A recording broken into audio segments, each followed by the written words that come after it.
ৰমৰীয়াৰ বিস্তৃত অঞ্চল ইতিমধ্যে ক্ষতিগ্ৰস্ত কৰিছে আৰু এই ক্ষতিগ্ৰস্তৰ ফলত ৰমৰীয়া অঞ্চলৰ প্ৰায় 20টাতকৈ অধিক পৰিয়ালৰ বাসগৃহ ধ্বংসলীলাত পৰিণত হৈছে।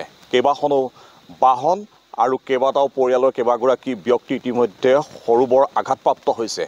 বৰ্তমান আমি উপস্থিত আছোঁ ৰমৰীয়াৰ গেনিচুকত আৰু গেনিচুকৰ এটা বাসগৃহৰ পৰিৱেশ দেখা পাইছোঁ, যিটো বাসগৃহত ইতিমধ্যে দুখনকৈ দুচকীয়া বাহনৰ ওপৰত ভাগি পৰিছে এডাল বিশাল গছৰ ডাল আৰু সেই ডালডালৰ তলত এতিয়াও বৰ্তমান সোমাই আছে দুখনকৈ বাহন আৰু যি দুচকীয়া বাহন ইতিমধ্যে এই দেখিছে আপোনালোকে দৃশ্যসমূহ আৰু এই দৃশ্যৰ এই ভগ্নাৱশেষৰ তলতে আচলতে দুখনকৈ বাইক বাহন আছে, দুচকীয়া বাহন। এই দুচকীয়া বাহন দুখন এনেকৈ আচলতে পৰি ৰৈছে আৰু কিদৰে আহিছিল ধুমুহা এই বাহন দুখনৰ ওপৰত পৰি থকা গছডালৰ পৰা আপোনালোকে অনুমান কৰিব পাৰিছে। আমি টিভি স্ক্ৰীণত দেখাইছোঁ। আজি সন্ধিয়াৰ বেলিকা দুৰ্যোগ ব্যৱস্থাপনা বিভাগৰ পৰা বিশেষভাৱে ডিব্ৰুগড়, তিনিচুকীয়া আৰু ধেমাজি জিলাৰ সকলো ব্যক্তিৰ মোবাইললৈ এটা মেছেজ প্ৰেৰণ কৰা হৈছিলে যে শিল বৰষুণ আৰু ধুমুহাই ইতিমধ্যে সমগ্ৰ তিনিখন জিলাক আগুৰি ধৰিব বুলি কৈছিল আৰু সেয়া আচলতে সত্যত পৰিণত হৈছে। সেই সত্যৰ ছবি আমি দেখুৱাইছোঁ লাহোৱাল বিধানসভা সমষ্টিৰ অন্তৰ্গত ৰমৰীয়াত আৰু এই ৰমৰীয়া গাঁও পঞ্চায়তৰ অন্তৰ্গত ভালেমান কেইটা ঘৰ ইতিমধ্যে ক্ষতিগ্ৰস্ত হৈছে। আমি দেখুৱাইছোঁ এই বাসগৃহটোৰ ওপৰতে এডাল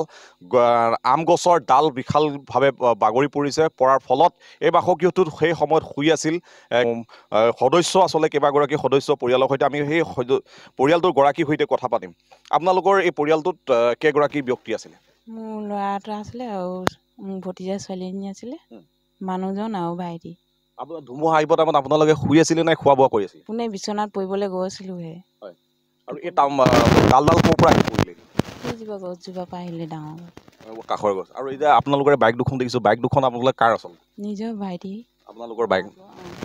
তাৰপিছতে এতিয়া আপোনালোকৰ ঘৰ পৰিয়ালে আপোনালোকে কেনেকুৱা ধৰণৰ আপোনালোকে জীৱন নিৰ্বাহ কৰে? কেনেকৈ আপোনালোকে ঘৰৰ ক'ৰবাত কোনোবা চাকৰি কৰে নে কোনোবাই ব্যৱসায় কৰে নে?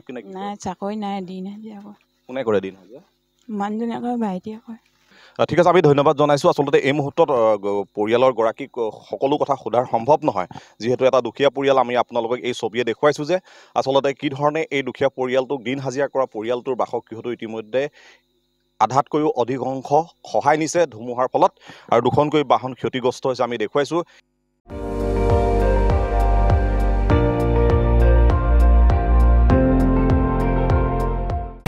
আপুনি চাই আছে ND24, সৰ্বশ্ৰেষ্ঠ নহয় সৰ্বোত্তমৰ দৌৰ।